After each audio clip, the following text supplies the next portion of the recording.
Hey guys, Gareth97 again, this time with part 3 of the Q&A Ask Me Anything thing I've got going on. And today we're going to start off with Azrael Sinanju's question, which I unfortunately skipped last time because it was once again a very big question. And, you know, the top 10 grunts, that's a big pool of mobile suits to pick from. And also to bring in a bit of variation, I decided that I'm only going to pick one mobile suit from each family. So some spots will just be a family of mobile suits and then one representing the family. So starting off with number 1, surprise, surprise, the Gym, represented by the Gym Sniper K9. And that's really now my favorite Gym of all time. Well, given that it's equipped with the normal backpack and not the Dead Dog backpack. Then on number 2 we have the Jagan, represented by the Stark Jagan, and that's really the one machine that bumped up the Jagans tremendously. I always liked the Jagans ever since I had seen the movie Shark's Counterattack, but then the Stark Jagan came along and I just fell completely in love with them. Then number 3, the Daggers from Gundam Seed Destiny, and it's not just the mobile suits that I like. Well, the mobile suits for me, they're nice and they're cool looking, but what really puts them over the top is their ability to use striker packs. It's one of those features I totally fell in love with. I love the striker pack technology, love what they've got going on. You got your basic mobile suit, and I'm aware that other mobile suits have similar things, but it's kind of Gundam Seed that really put the emphasis on those striker packs and really the daggers that are really, well, not the original one, but the later daggers that are really meant to work with that technology. And the one representing the dagger family is the Dark Dagger L. Unfortunately, the same story as with the Gym 2, kinda, you know, already outdated by the time Gundam Seed Destiny hit, but they're still fantastic mobile suits. Also, I love using the normal dagger in Rengo vs. Zaft. Then number 4, we have a tie between the Hardy Gun and the Vigna Zira. The Hardy Gun and the Vigna Zira, well, they're grunts, but they're not really mass production mobile suits, so I'm gonna count them as grunts here, even though they are prototypes, and I'm not sure if they ever saw mass production. I don't think it was ever mentioned. At least not the Hardy Gun. I think we only got I think there was only one Hardy Gun itself made, then we had a number of variations, but hey, I think it's fair to call the Hardy Gun and both Vigna Zira a grunt mobile suits. And the thing is, I'm not really sure which one I like best. The Vigna Zira definitely has the better color scheme, but then the Hardy Gun, with all the things going on and being a gym type mobile suit, just has something special. Though I do think the Vigna Zira has kind of the edge, but the Hardy Gun is absolutely cool too. Why it is still a tie. Then at number 5 we have perhaps a surprising pick, and I don't think anyone would have ever guessed that this was going to be on my list at all. The Saigu from Gundam Seed, and also perhaps Gundam Seed Destiny. I think it made a few cameos there, and I actually really like that machine. Don't like using it a lot in Rengo vs. Zav, but I really like the machine ever since I saw it. And another thing I don't think anyone is aware of, but in my side story, well, with my character in Gundam Seed, you know, when you're building Gunplay, you always kind of try to imagine yourself in a series, and in my own personal side story, I would be piloting a custom red Saigu. So I'm actually, well, I have cysts, or xist, or however you should pronounce that, I'm not really sure, but I actually have that one still aside with a DIN to customize it and actually make the Saigu that I would pilot in Gundam Seed and Gundam Seed Destiny. Then number 6, and well, actually now I'm not really sure if 6 or 7 should be switched, but on number 6 we have the Zaku High Mobility type. Whether it's the normal High Mobility type or the R2, well, let's say representing the High Mobility types is of course Johnny Raiden's Zaku High Mobility type R2. Heck, anything Johnny Raiden pilots is fucking awesome. And the thing is, I'm not a huge fan, I'm not in love with the Zakus, but the Zaku High Mobility type, that's one machine I really, really love. I mean, the whole thing about the Zaku, it's a high mobility, it's, well, kind of like an Ace custom unit, and I always like Ace mobile suits, so it kind of puts the Zaku over the top. Just that extra bit that the Zaku really needed to actually make the Zaku a really good machine. Because, you know, everyone thinks that the Zaku is really a fantastic mobile suit, but actually the Zaku isn't all that great, which, well, some people might find a bit unfortunate. But in space, the Zaku high mobility type is absolutely fantastic. And I'm pretty sure the Zaku R2 can easily outperform the Dom. Pretty much because, well, the Rig Dom, because the Rig Dom is very slow, especially when compared to the Zaku high mobility type. So that's why I love the Zaku high mobility type, simply because it's an older machine, but tuned up a bit, and suddenly it becomes a hell of a lot better. Then on number 7, we have the Gelgoog. And I particularly love the Gelgoog cannon, especially that head. I don't know why, but that angular head looks a lot better than the more rounded head. So that's definitely number 7. And of course, let's not forget about Johnny Ryden's Gelgoog. That's also awesome. On number 8, we have the Dobin Wolf. Once again, might be a bit of a surprise. Or maybe not, because I think I've mentioned quite a lot that I've been looking for a Dobin Wolf for a year. So, and might come as a surprise to some people, but the Dobin Wolf is actually a mass production mobile suit. Not limited, not Ace, plain mass production. You know, that's probably the most powerful mass production unit ever. And I'm talking serious mass production, not limited mass production or Ace custom, but actual mass production type mobile suits. Full mass production type mobile suits. I don't think the Dobin Wolf has any competition there. Then, number 9, we're taking a trip down to nostalgia lane, the Leo. For a number of reasons. One, I just plainly love the Leo's design. And I especially like, I think it's the Leo 4, the one with the tall geese thruster. That's even better, but the plain standard Leo is great. Also, it kind of has those striker packs going on. It has a lot of various options that it can use. It has the different shoulders, the high mobility backpack, it has the Dober gun, all those kind of gimmicks to play around with. And like I said, just looks plain awesome. And also what I really like about the Leo in Gundam Wing is, even though it's the gruntiest of grunt mobile suits, it's still, well, in some occasions when piloted by a main character, they were still able to shine. Heck, in the first episode, Zex shot down the Wing Gundam with his Dober gun. He shot him down in a Leo. I mean, other than that, they usually blow up with their paper-thin armor, but hey, the Leo actually has his moments where it can shine. And Endless Waltz too. Hiro was able to fight off the Alzram for a while, so that's what makes me really like the Leo, even though it's the gruntiest grunt mobile suits, which usually don't get to see any good action at all. It was still able to perform really well when in the hands of a capable pilot. And number 10, the Zeta Plus. Ever since I built that old model kit of the Zeta Plus has conquered a soft spot in my heart. And I just really like it now. Also, the design, the realism, especially of the C1, those colors. And yeah, can't really say why, but I really, really love that one. And now finally a few honorable mentions, ones that just didn't make the cut. Starting off with the Biolant, and that's because, once again, just like the Hardy Gun and the Vegan Zero, I'm not really sure if it's mass production enough to consider it as a grunt. In the series, we've only seen it piloted by, you know, faced pilots. We have Jared, Robin Diaz, and then the other one, kind of forgetting the name of the pilot of Unit 2. Well, other than Ridley Marcinus, because he apparently pilots Unit 2 in the manga. So yeah, but the thing is also, the Biolant, it at least had to have seen limited mass production, because 2 units survived the war.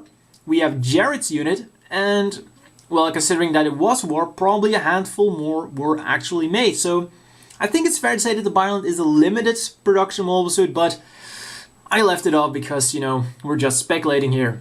Then other honorable mentions, the M1 Astray.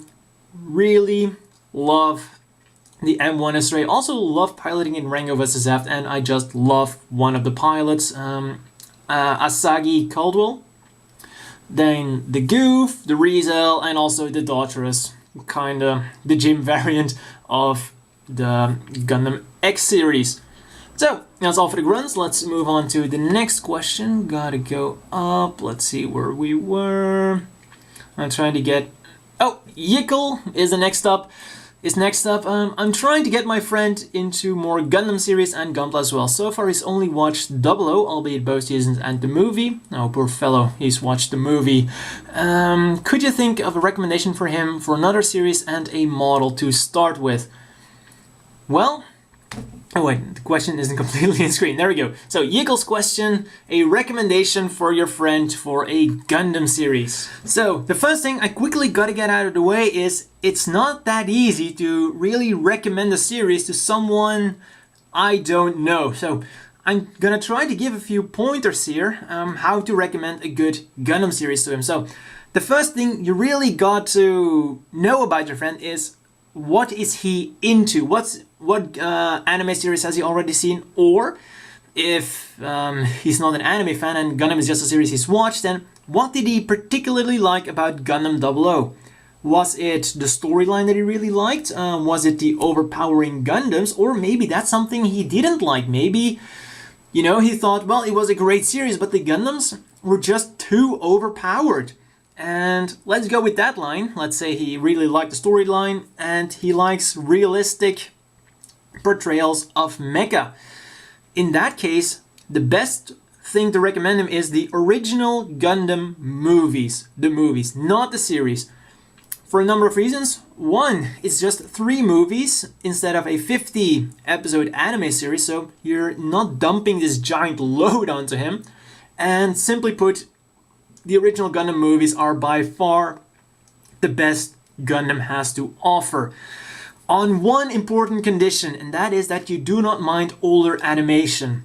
And I have to be honest here, some people are really turned off by the older animation. And the original Gundam, the movies and the series are still at that point where, yes, the animation has not aged well.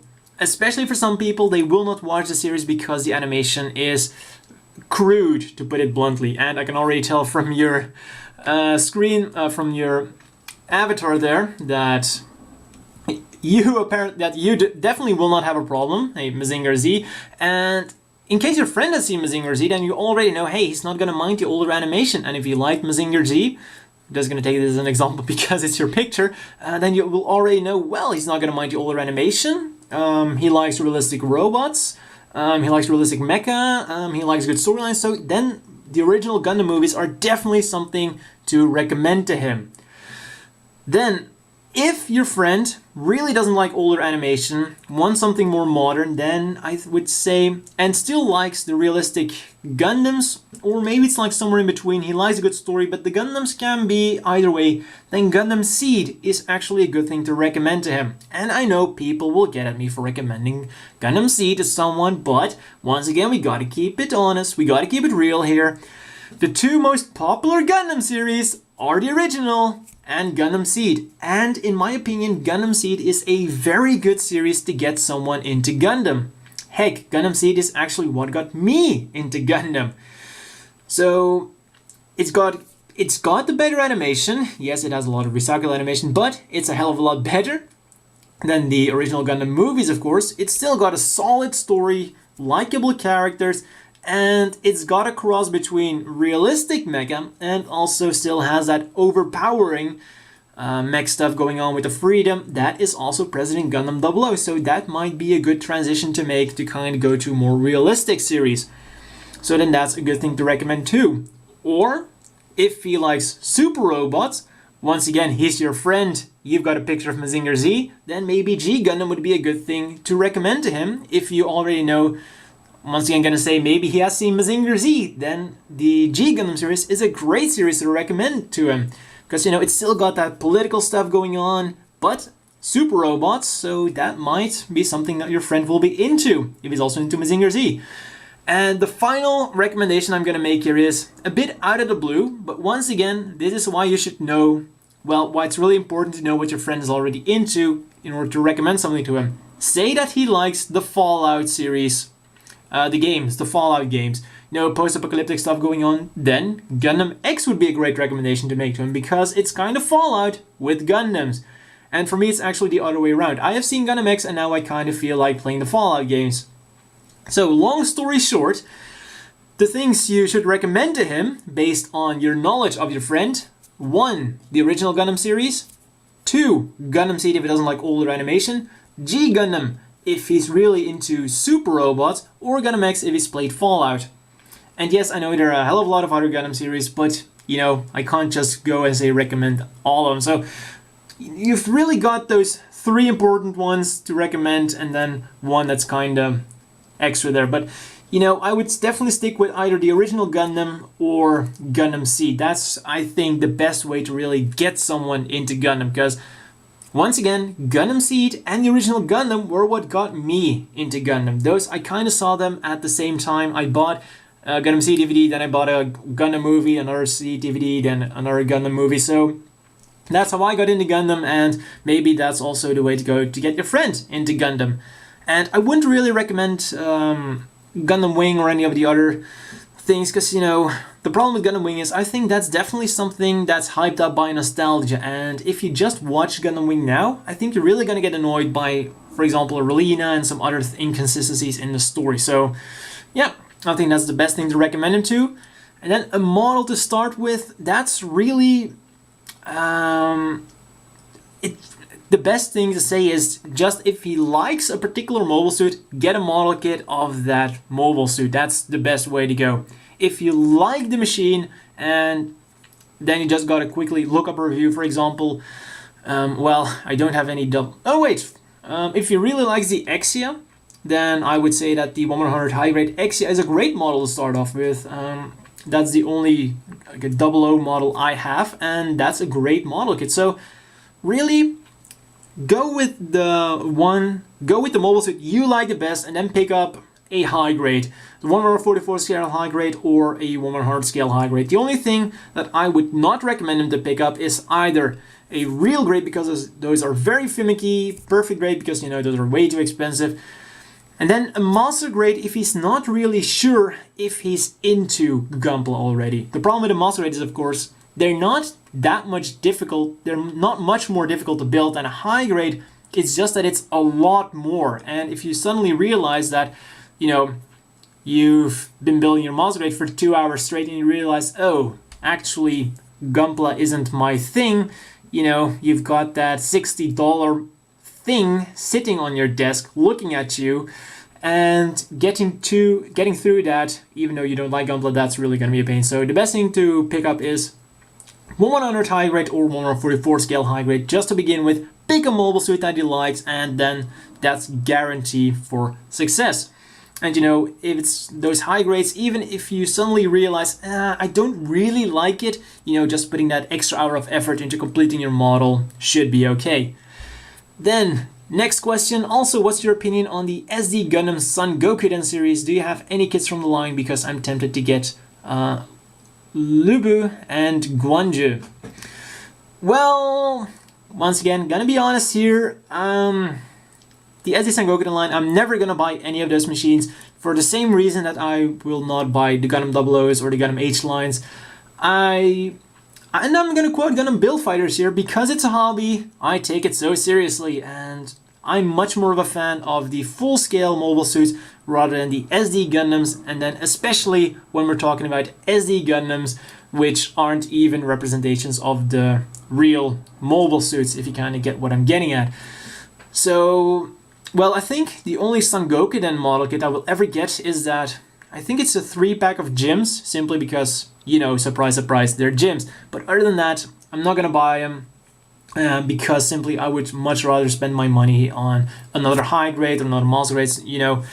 So, but I do have to say, those model kits, they do look really nice, and I've seen some of those weapons, and I gotta say, for what they are, and if you like their designs, then they're definitely, I think, great model kits to get. But like I said, I'm never gonna buy them. Then moving on with Kensei-san.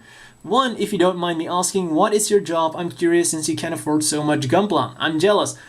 Well, the thing is, it's not really a simple answer, because I do a lot of things, to put it like that. So, first of all, I am a student, and I think that's already where the problems kind of begin. I don't know where you're from, but for Americans, I think this is going to be kind of weird to say that I'm a student and I can afford a lot because I work. So the thing is, I'm a student and then I help out my dad with his job. So he's self-employed, I help out. So that's a big advantage for me. So for example, if I have a very busy month with Gunpla, so I want to buy a lot, then I can just get an agreement with my dad, I'll work overtime a bit. He gives me a bit more allowance and then I can buy more. So that's that's an advantage that I unfortunately have that I know not everyone else can have, because if I want to buy more, I can very easily say, I'll work a bit more and then my dad can do something else for his job and then we can simply earn more. So that's one big advantage I have. And then a second thing is, because I said I'm a student, and I've heard stories about American students and the study debts they have. And that to me is really mind-blowing. I mean, a few weeks ago or 2 weeks ago or so, I saw this thing about the tuition cost of one particular university, which was $60,000, which blew my mind. And I don't remember which university that was, if it was some kind of super high-end university, or if that is the normal price you guys pay for tuition. And I'm telling you, getting a university education here in Belgium costs a nickel and a dime. If you want to, even if you're going to the best university with the best reputation here, which I'm going to do next year, I don't even think there's really a big price difference. I mean, it costs like a nickel and a dime here. And I'm going to tell you guys this quick story here, and I don't think anyone's going to believe this, but everyone in Belgium, everyone who's gone to university knows at least this one guy or these two guys, or maybe even this group of people who go to university not to study, but to take a vacation. Yes, I'm being absolutely serious here. They'll finish high school, they don't know what to do, so they'll just go to university to have a good time, to party, to go all out, and just not attend any classes. And like I said, it's so cheap, it's easy to do for them. Like I say, everyone knows at least this one asshole who did that. Because, just because they can do that doesn't mean they'll usually, that well regarded. And I mean, I know this one guy and he was the biggest asshole, and everyone I know hated the guy totally. He was, and he didn't just do it this one time. He's been doing that for 4 years and abusing all the social systems you can abuse, using every loophole in the law. And we were all like, how is this guy able to do that? Because, you have these programs, and if you're earning under a certain thing, you can get a bigger reduction so that university costs even less. And this guy was able to abuse all of those things. He was able to use every single loophole there was, and he'd been studying for like 4 years, paying almost zilch for his university education, and he didn't accomplish anything. But every day that guy went out to party, so that's yet another thing. I mean, like I say, every system has its pros and its cons, but man, and everyone knows at least this one guy who did that. Seriously. So those are, I gotta say, those are like the two advantages I kind of have when it comes to my Gunpla purchase. And then we also have a few more things why I can buy a lot of Gunpla. One, usually when it's Christmas or my birthday, all of those extra funds always go to Gunpla. I have been buying a lot of manga recently, so really all my funds mainly go to Gunpla. And then another thing, like I always say, I gotta keep it honest, I also earn a bit via YouTube. So all the little bit of money that I get from AdSense also goes to more Gunpla. So, and one final thing I also have to say is that I have been going a bit overboard because of all those restocks in the past few months. The Gundam X kits, those 160 scale Gundams, those F91 Solid formulas. I kind of went a bit overboard, so I'm trying to dial it back a little bit. So, unfortunately, Well, the only advice I can give is if you really want to purchase more Gunpla is, and this is, I gotta find a way to say this good, because if I say get a job, that sounds so condescending, but try to find a part-time job, try to find that little bit of time just to get a bit more work done. And well, yeah, I don't really know how old you are, so I don't even know if that really applies to you. Or you can try to do chores around the house or something if you're underage, or if you can work, or if you're a student. Well, I don't know, it's very difficult to give advice if you're an American student, because, you guys have to pay that much for tuition, and really mind-blowing. So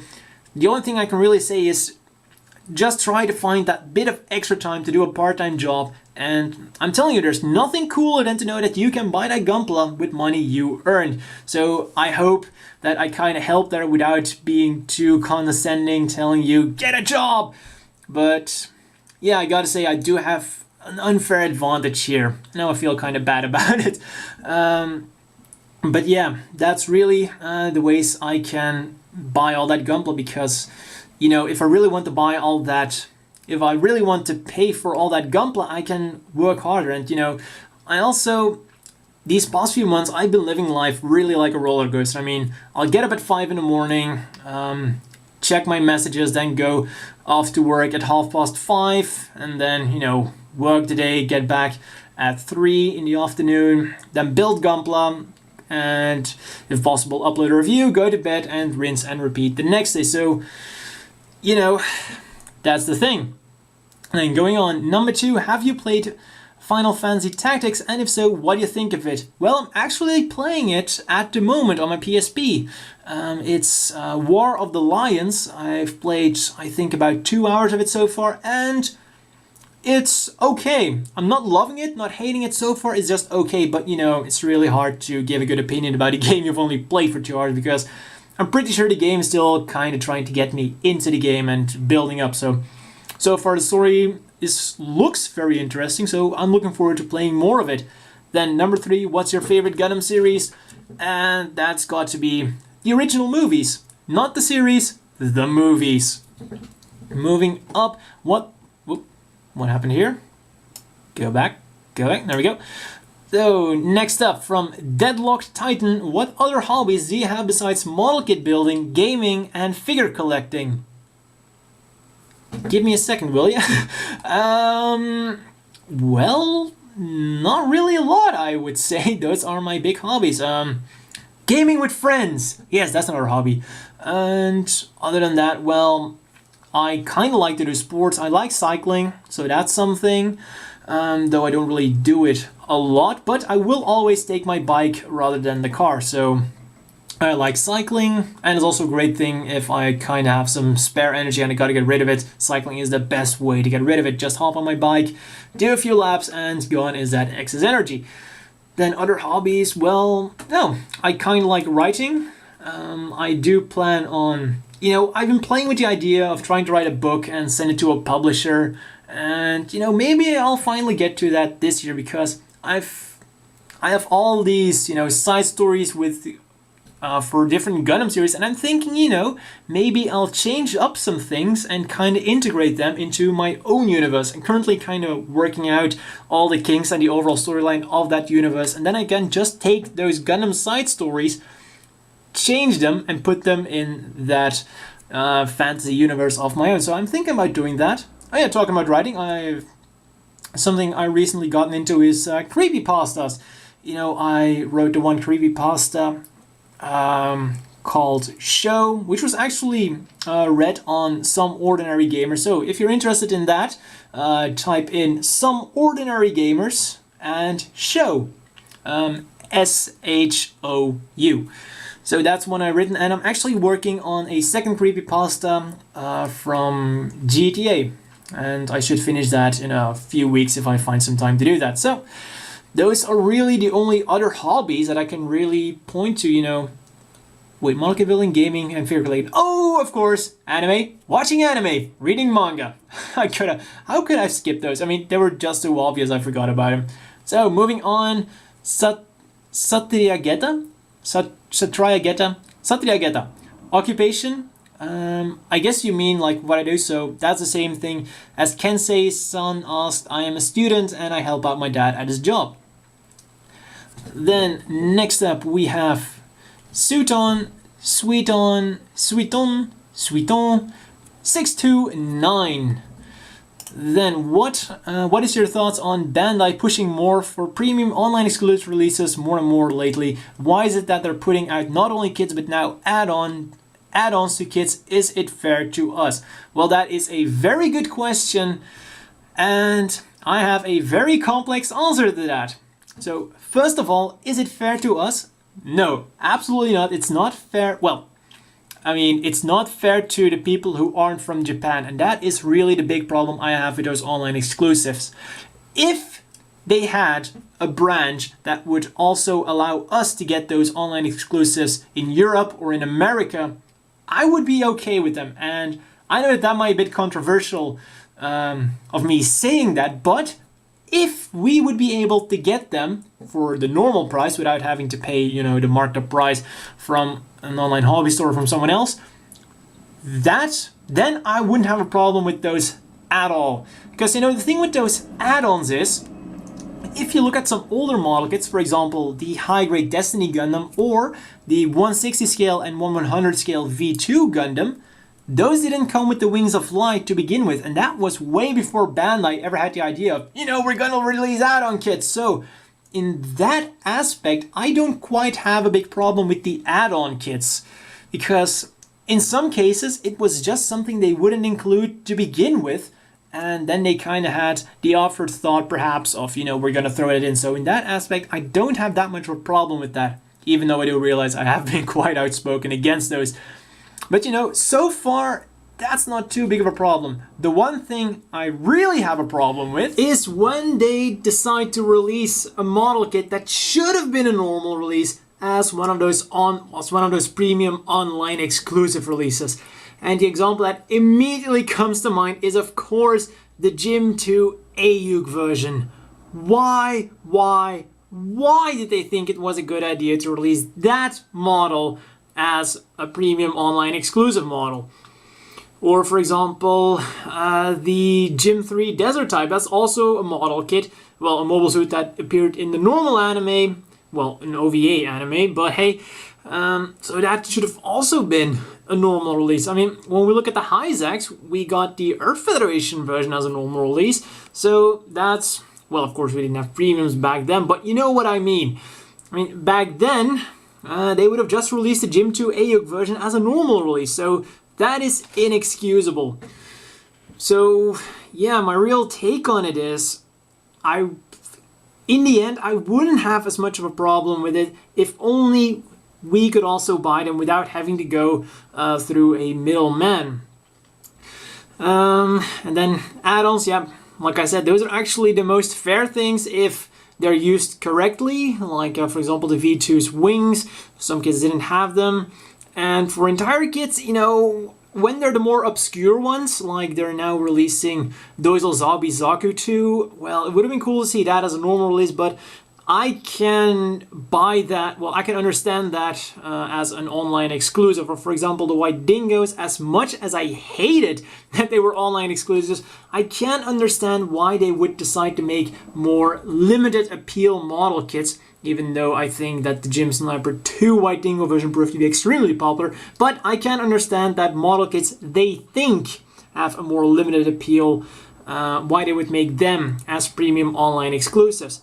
And as a closing statement, because I think we're kind of going over time here, like I said, I always try to keep these videos around 30 minutes, but a final closing statement as to why I think, well, actually not why I think, why I'm pretty sure that Bandai is doing this, because I've been thinking about this a lot, like why would Bandai do this? I mean, why do they think it's a good idea to just do this? And then it suddenly dawned on me, and I felt kind of stupid for not realizing this earlier. Of course, the reason why I'm almost positive Bandai is doing this is because they're eliminating the middleman. You know, they're selling the model kits themselves, if I'm not mistaken. It's their online store, the Bandai Premium Online Hobby Store, so they can directly sell their model kits for full market price, rather than having to sell their model kits to, HLJ, Ami, or other hobby stores. Because of course HLJ and stuff, they also still have to make their profit, so they buy them for a much cheaper price. So now Bandai can of course sell these online exclusives for full profit, and I think that for Bandai these online exclusives are just a giant cash-in. And if that is what Bandai needs to do in order to give us top-notch model kits at good prices, because when we look at some of the recent releases, some of them have had killer prices. I mean, look at the Ailstrike, which the new Ailstrike was only 100 yen more expensive than the old Ailstrike. And what, looking back at it, what a horrible kit that was. Or the Gym Sniper K9. That also had a great money value if you look at everything we got. So maybe, there's a good side and a bad side to everything. And I guess that the good side to these premium online exclusives is that Bandai is getting more revenue thanks to them. So, and if they're gonna put that money towards making better and more model kits, I guess we non-Japanese folks are just gonna have to cut our losses and, just put up with it for now and maybe hope that someday Bandai of America, at least for the American markets, will maybe do something like that as well, because I think that Bandai does realize that there is an international appeal. When you look at Gundam Build Fighters, I mean, it seems might be a bit stupid to the basis of the anime, but I think when you look at Gundam Build Fighters, I think that in some way, at the very least, Sunrise acknowledges that Gundam does have this appeal, this international appeal, and that we internationally like Gundam. So who knows, maybe at the very least we'll at some point in time see them in America for a few of them. Who knows, we can only hope, but that would still leave us Europeans out, because I don't think we really have a big Bandai thing going on here. Well, only back when Gundam Wing was a big thing, but that was only a very limited release thing. So yeah, I think we're gonna end it here because now I'm really going over time, and then I'll continue with the other questions next time. So look forward to that and see you guys next time.